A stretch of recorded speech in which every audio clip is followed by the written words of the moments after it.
Okay, this is something that you need to know for calculus, and it's part of what's called the difference quotient. Let me just go over what difference quotient means. Difference quotient has two words, difference, and quotient. What the heck do those words mean? What does difference mean? Yeah, the thing you get when you subtract. So there we go, there's a subtract there, right? And in calculus, this thing actually has a divided by h. So it's got a difference in it, and it's also got a quotient because it's dividing by h. All right, so anyway, you'll understand more about what this is when you hit calculus. Somebody else gets to teach you what it is. I get to remind you about the algebra behind doing it. And they'll tell you that calculus is actually really easy. It's just the algebra that's hard. And this is one of those moments. If I just said, okay, everybody, here's your function. Go ahead and do this. I bet you literally only 5 people could do it right in this whole room. Because you'd be like, well, what? What am I supposed to even do? I don't understand what I'm supposed to do. So that's my job, to teach you that part. All right? So let's talk about it. What should you do? Well, first of all, if I just ask you for f of 2, would everybody just please do f of 2 for a second? Remind you, I'll walk you up from some of the easy ones. If I just stick 2 in this function, it's pretty easy. First thing I do is replace my x with an empty parenthesis. That'll come in important later. You're going to hopefully remember to use the parenthesis when you drop stuff in. Why? Because if you have a negative number in particular, whether it's in parentheses or not makes a big difference. Did you get 2 squared is 4? 4 times 2 is 8. Minus 1 makes 7. Raise your hand if you had 7. Okay, good. Then you know how to do f of 2. All right, how about, what if I just said f of p? Don't overthink this. Last time we stuck in 2, now stick in p. F of p. I'm trying to just reinforce that this is just saying stick this in the function. So did you get 2 parentheses squared where there's a p in it? 2p squared minus 1. Raise your hand if you had it right. Okay, good. We'll just slowly walk it up to a little bit more complicated things. Now, would you please figure out f of h? It's not that much more complicated than what you just did, but then what do you think I'm going to have you do? F of x plus h. See? One thing at a time. Just figure out f of h. Did you get 2h squared minus 1? Raise your hand if you had that one right. Okay, awesome. Now, figure out f of x plus h.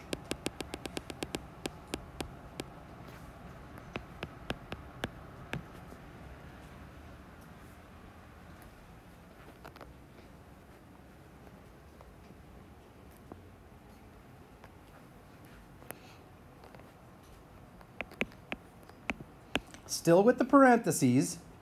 Why? Why were the parentheses so important? Can you imagine for a moment if I don't have the parentheses and I just write x plus h here and then I square it and then minus 1. What a train wreck algebra-wise. I didn't square everything and I didn't multiply everything by 2. Do you get what I'm saying? The parentheses are important. Okay, so we put a parenthesis here where we had the x. An empty parentheses, and you drop in x plus h. Next trap, and this is on the top 20. Is this really x squared plus h squared? No, it is not. That's a common oops people do. And in the top 20, I remind you of that with a problem like this, 2x plus 5a and then squared, to see if you'll just think, oh, it's 4x squared plus 25a squared. No, they're never that easy.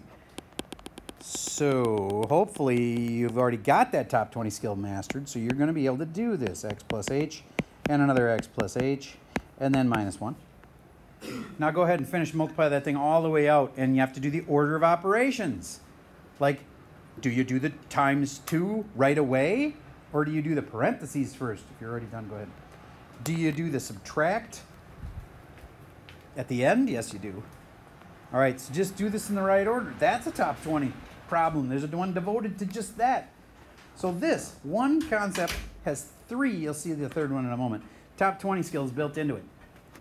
There's 3 separate things you have to know how to do to be able to do this. And I know many of you can. I'm just still trying to pound on those few that are still getting like a 10 out of 20. It's going to hurt you. because when this shows up in a test, 3 of the top 20s are in it. Okay, should have said 2 parentheses x squared plus 2xh, and now you could have said hx, it doesn't matter, plus h squared, and then a minus 1. And then I'm going to distribute that 2 to everything in the parentheses anyway. So I have, you know, the colors are going to be really difficult to see. I'm going to go back to red. 2x squared plus 4xh plus 2h squared. Can you rearrange it? Yes. And last but not least, minus 1. And can anything actually get added together? Are there any like terms? No, there are not. All of that was just figuring out f of x plus h. But what did we really have to do? F of x plus h minus f of x. Okay, so now I got to take that and subtract f of x. Yup. Minus, once again, parentheses, f of x. F of x is like a variable. It's like y. This is like a y. And so now I need to drop in something in that. What am I going to drop in that? Well, what is f of x? F of x is 2x squared minus 1. Good. Do you get, again, if I had dropped those parentheses and I act like they're not there, I would have screwed up the negative and the negative 1, which makes plus 1. All right. So go ahead and add those like terms together, and a bunch of things are going to cancel. It's going to be kind of nice.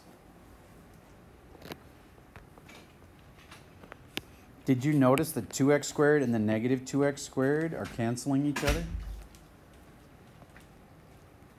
And did you notice that the minus 1 and that guy is actually a minus 1, which means plus 1. Those guys are going to cancel, leaving us just 4xh plus 2h squared. And that would be the answer to the question that we had on the page. If this was actually a difference quotient, this would be the part where you do a quotient, which would be dividing by h. Very good, good memory. And then that's where the third top 20 comes in. Why? Because I have a problem like this on the top 20. 3 plus and minus 3 root 7 all over like 18. You got to know how to factor out that 3 and cancel it with the 18. So again, you got to know how to do something like that. It's on the top 20. Why? Because of moments like this. Because you have to now use that same type of skill to factor the top of this. Now, it is true that 2 could be factored out of both parts. It's also true that h could be factored out of both parts. All I have on the bottom that can be canceled is an h. So it's your choice. You can either factor out just the h, which is a little easier, and then the h's will cancel. That's fine. Or you can factor out the 2 and the h. I personally am just going to factor out the h. Selective factoring.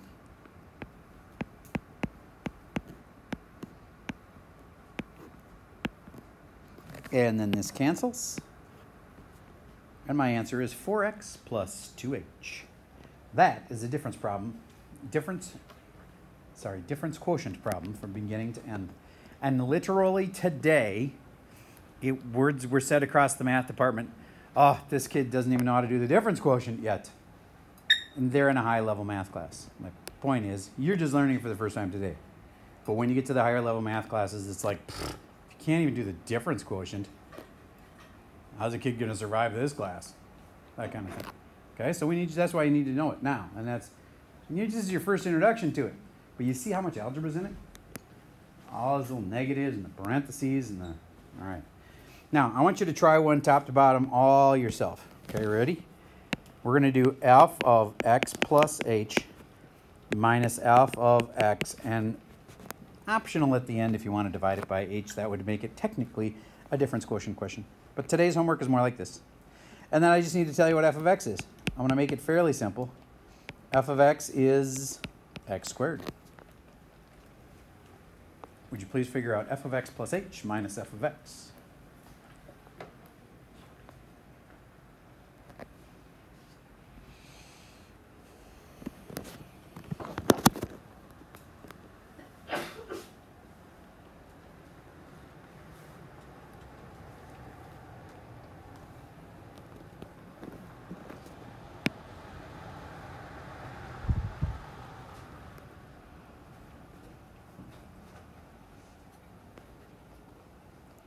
So f of x would just be x squared, but I'm replacing the x with an x plus h. And I'm going to do it all at once. I'm going to also have minus f of x. And f of x is, parentheses, Mr. Server said it over and over, I better use them, x squared. Now, if you have parentheses around a single item, it's one of the rare times when you probably don't actually need them. But better to overuse the parentheses than under. All right, next, I got to say x plus h, and it's not just x squared and h squared. Multiply it all the way out. X squared plus 2hx, or at xh, plus h squared minus x squared. And now the minus x squared and the minus x squared cancel. My final answer, 2hx plus h. And then if you actually wanted to make a difference quotient, all you'd have to do at the end is what? You guys remember? Divide by h. You didn't have to do that. That was optional. Yes? Isn't h squared? Double checking. Yes, it is squared. Thank you for catching that. I couldn't see it because it got stuck in my circle of the other thing. So yes, good catch. Then when you divide by h, which was optional, unless, I mean, if the problem says that it's there, you'd have to do it. But most of the problems today don't even introduce that because it's so complicated already. I'm just taking you one step further. H's cancel. 2x plus h. Yay. Now you have no idea what that means, and that's okay. You'll learn that in calculus. My job, teach you the algebra part. Okay, that's one thing you need to know for today. But wait, there's more. A couple quick reminders on solving functions. Let's say I have a functions question, which is f of x is 3x minus 8.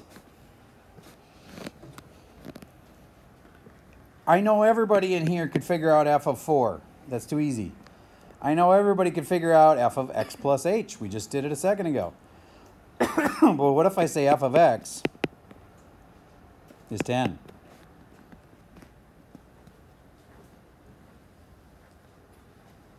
Well, there's no question there, actually. It's just a fact. F of x is 10. But it begs the question, so what's x? So what do you think you should do? I see a lot of kids writing, which makes me think you know what to do. Did you replace this f of x with a 10?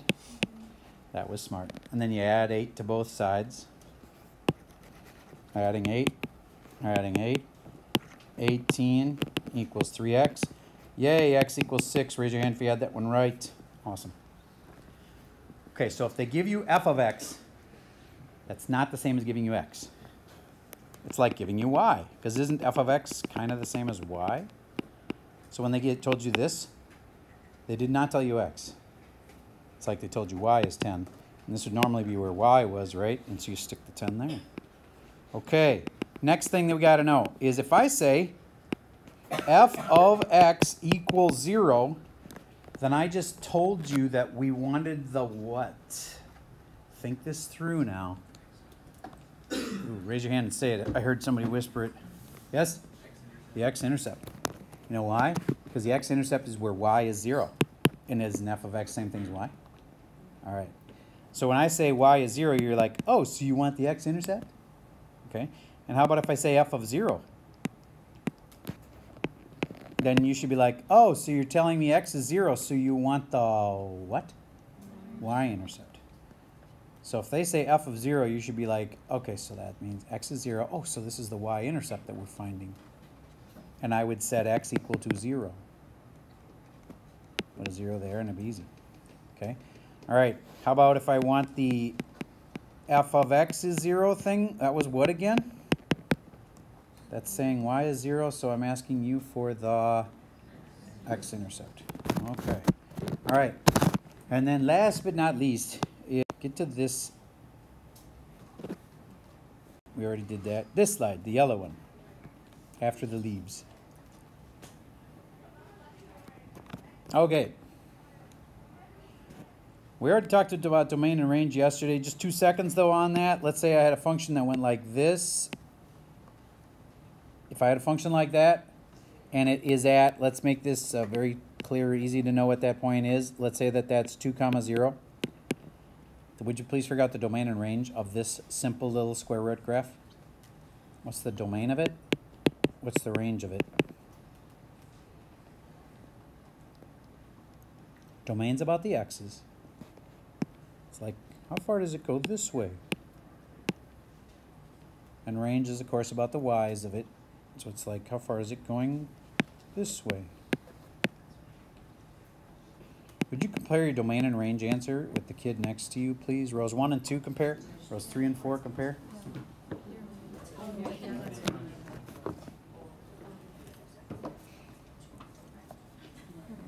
All right, that was quick. Good job. Domain on this puppy, x's. So x value is the one that's important. So 2 to infinity, and I just made a big oops because I have to lose at minimum 5%. Even if I got the whole rest of the problem right. Because what needs to be slightly different?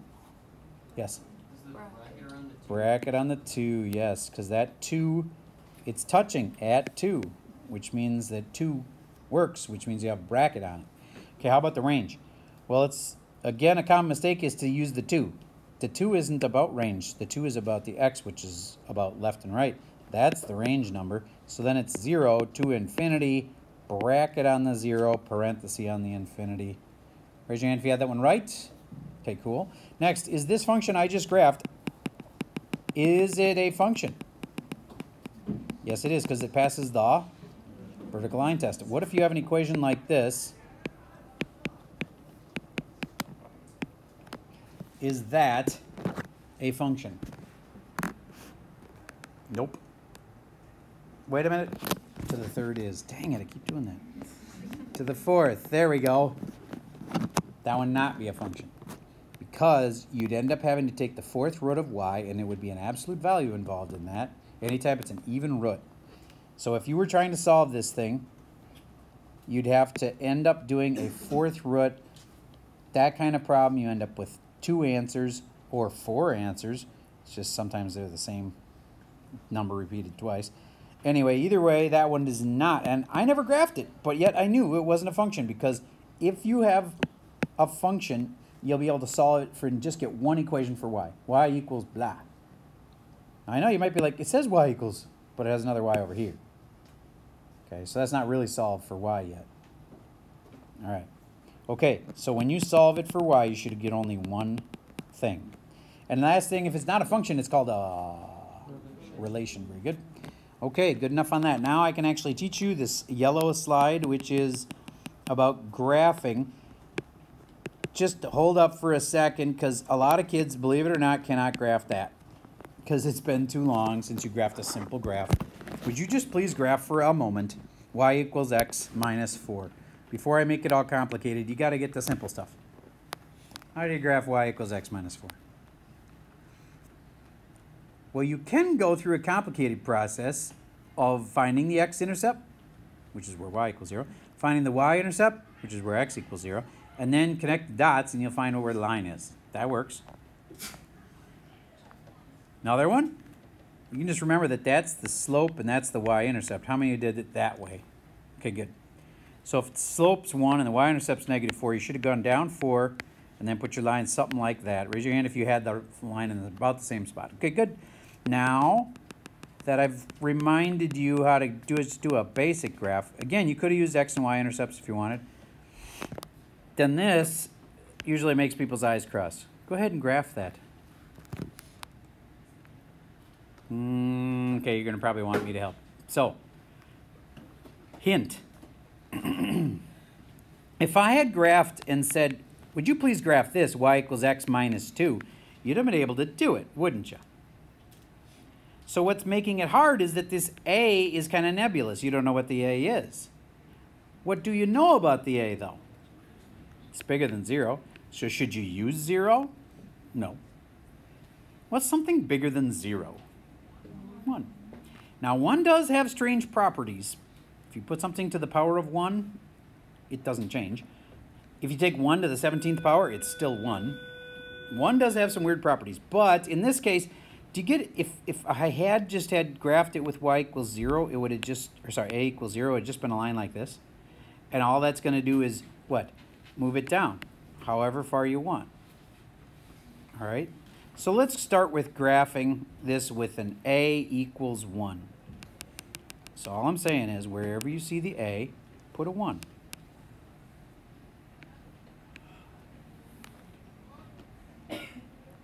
Can you graph y equals x minus 1?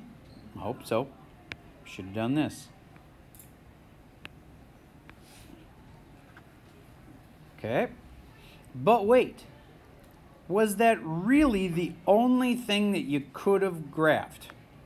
Now you got to make a family of them. Like, couldn't I have done a is 2? And then I would have had to graph y equals x minus 2, right? So then I got to move down a notch and make another graph just like it. And then couldn't I have said that a was 3? And then that means it just keep going down like this. Now, what's the problem with this? What one part of my problem haven't I dealt with yet? It says it, but I never did anything with it. The x. Do you see right here where it says x must be bigger than 0? Do you get I graphed some points there when I was doing this where x wasn't bigger than 0? So I think the easiest way is to graph it like I just did. Graph a family of them. It's kind of like drawing a line and shading underneath it, you know? It's a family of functions.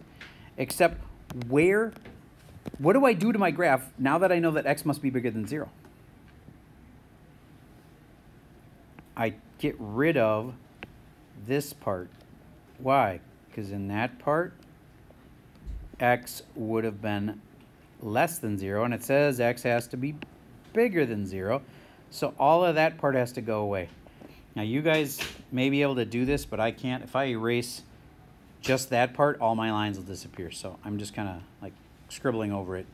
So my answer is this part. Now, each little step of that was not bad. You just graphed a normal line. Then we graphed another one with a different a. Graphed another one with a different a. Graph a bunch of them. And then look back and try to figure out from the range or the domain, what parts do I have to change of my final answer? And I had to cut out that part. Okay, let's talk about this one briefly. Let's say that you had this one on a test. You'd be like, oh crap, it's that kind. All right, what was the first step? Remember? You had to make a nice simple number for what? For a. Now, what does it say about a? A is greater than 0. So do you get, if I had picked my simple number was -1, it wouldn't have worked because it has to be bigger than 0. Is it always bigger than 0? No, sometimes they say a has to be less than 0. All right, so I'm going to pick a number for a. Let's pick 1. And then a is bigger than 1. And I know I said 1 has weird properties. And it's true, because if I square 1, do you get that it didn't even like change much? Okay, so maybe we shouldn't, especially since there's squared involved. Maybe we shouldn't pick 1. I'm going to pick 2. So I'm going to say a is 2. Just for now. And now I'm just going to do this really quick. I'm going to say y equals 2 squared x minus 2 times x squared. And then I'm going to clean it up. Y equals 4x minus 2x squared. Then I'm going to write y equals negative 2x squared plus 4x. And then I'm going to think, okay, that's a parabola. That's not that hard. And it has a y-intercept of, well, if I put a plus 0 here, it might be easier to see. Y-intercept is where x is 0. Yay, I can graph that. Y-intercept where x is 0. Let me use black. Okay, help me. Why is my black showing up as gray? Oh, what the heck? Why is my black gray? You're using the highlighter. Thank you. I'm using a really sharp-tipped highlighter. Thank you.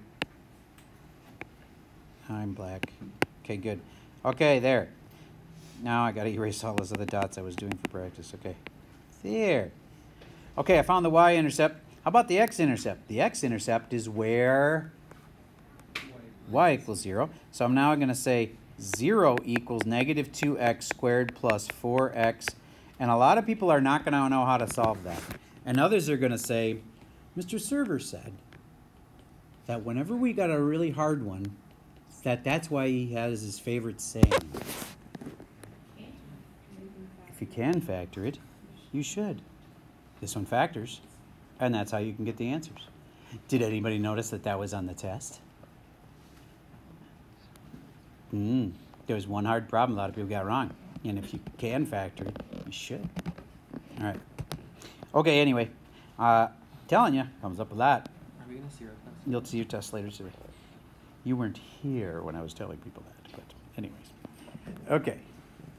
So, we're going to factor that. So then I'm going to say the 2 comes out front, and I get, oh, and 2x comes out front. So then I have negative x plus 2. Why did that help? Ooh, cool! Because x equals 0 or x equals 2. What did I just find? I'd set y equal to 0 to find the x-intercepts. Yay, found the x-intercepts there at 0 and 2. And it's a parabola, I know that because it's got an x squared in it. So generally it doesn't have to kind of look like this now. Yay, you got a sketch. One last little check. All of your higher algebra needs to be ready for this class. Who remembers the vertex formula? Very few kids do. Only one? Come on. Nobody else remembers the vertex formula? Hint, it's related to the quadratic formula. The formula for the vertex of a parabola. All right, Mr. H. Well, what I do is I do negative b over 2a. That is exactly it. And that's all I needed you to say. That is the formula for the x of the vertex. Negative b over 2a. Get it?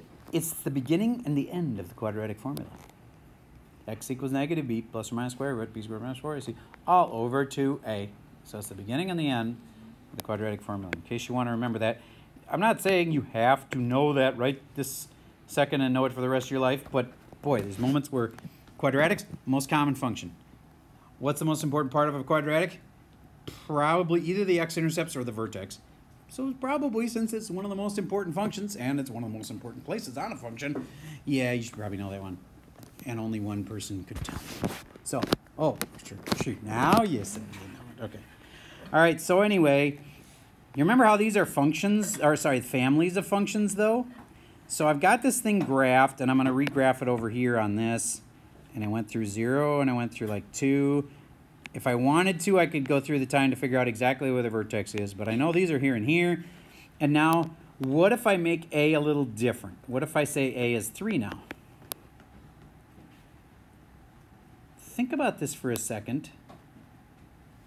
When I make the A 3, do you get that that's going to go in here and here, and it'll change those numbers to be 3s?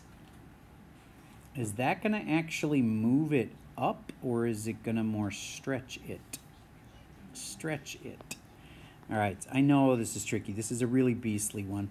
But if I had a bigger number there, like 9, because I put in the 3, and I have a bigger number here, like 3.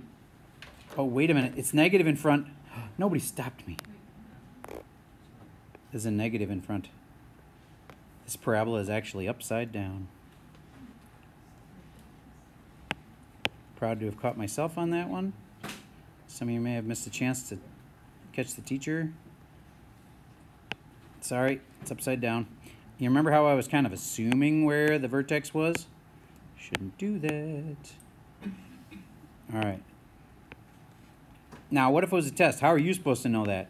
You got to go back and check for negatives, because in this class, negatives are just like constantly changing everything to the opposite. Of course, that's what they do. But if you don't notice them, it can burn you. There was a negative on the lead coefficient, so this is an upside down parabola. Okay, so now, where's it going to go from here? It's going to be a whole bunch of them. Then they're going to get steeper and steeper and steeper and steeper and steeper and steeper. Like that. And then what was the last thing we did last time? We looked back and saw, what was our domain? X had to be bigger than a half. Once again, I'm not able to just erase a little part of it or it'll erase the whole thing. But I'll show you, I would want to, if I could, erase all of that. Cut that out. and leave all the rest of it. Why? Because x's have to be bigger than 1/2, which means, or equal to 1/2, which means x can be a half, but it can't be anything less than a half. That's why all these have to go. All right. There's my final answer. Yours wouldn't have to look any better than that on your homework or on the test. Okay? Unless they specifically said, must show vertex. In which case you'd have to label that point, which would be kind of a good idea anyways.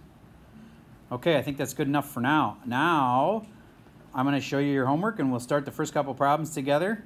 And we'll start one of those beastly ones with you. First time you see something in pre-calc, get used to the fact that you don't always get it the first time you see it. And then we'll talk about it again, and we'll talk about it on the review day. And by then you'll get it, I hope. All right, so here's our first question. It's one of these. It's very similar to the one we just did. And I'd like you to do this one and this one. And I just was doing that one 2 seconds ago. So if you were doing that one 2 seconds ago, it's going to be pretty easy to do. Those two. Next page. Only the top one. We'll skip this one.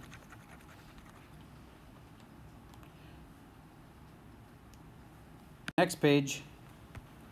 Only one of these. You don't need that much practice on sticking things in functions. Find f of 3, that'll be easy. Find f of 4x, find f of a minus 4, and then f of a minus 4, which is different. So just do that one off that whole page. Okay, and then on this one, just this one, 12a. A lot of people go, well, yeah, this cancels this, so it's the same. And don't just assume, oh, so they must be the same exact thing. Maybe there's a difference, and there is a difference. So you try to figure out why those two would not be exactly the same thing. Hint, if you can't understand it algebra-wise, maybe make a graph of it and see what the difference is there. Sometimes it's only one subtle little difference. Okay. And then last but not least, on this page, I just want you to do one of these to remind yourself what this means. We're going to do problem 30. When they ask you for f of 0, they're asking you to make x 0. Hint, they're trying to make you find the what? The y-intercept. And when they set y equal to 0, f of x is 0, they're asking you to try to figure out the x-intercept. Okay. Now, you got to admit, I cut the assignment way back from what it could have been. And my only ask is that you actually do these then, because it'll make it stick so much better when you roll around to the test. If you find yourself super tempted to not do your homework now, that's a sign you're probably in the wrong class. Because I know some of you, like, I'm busy. I have a lot of things in my life. If you're not willing to put in the time, don't do it. Don't take this class, because this class takes more time. I am trying to be respectful by cutting it back, but if you won't even do that, then you're saying, I don't have any time to do homework. Then your schedule's too full to take this class. Because you need some time to, like, if you can't handle like 15 or 20 minutes a night for homework, then your schedule is too dense for this class. I taught regular pre-calc for a long time, and there's nothing wrong with that class. You can still take AP Calc after that. You don't have to take this class to take AP. You can take regular pre-calc. It is harder, because you haven't been worked as hard as you would be in this class. It's like doing a good workout program before you go into the Marines. Probably a good idea. But you don't have to. You can go from regular pre-calc. And last thought, if any of you are thinking about switching, you got only until the 27th. It's a hard deadline. Like on the 28th or the 29th, you ask your counselor, they'll say, sorry, you missed the deadline. Just going to have to tough it out. All right, so. And that's all I got for you for the video for today. I'm going to hand the test back in class here, so if you're listening at home and haven't seen your test, you can always come in and talk to me. All right, let me get this thing saving, and then remind me in a second to hand the test back, because I am that forgetful. All right, let me think. Today's date is 17th.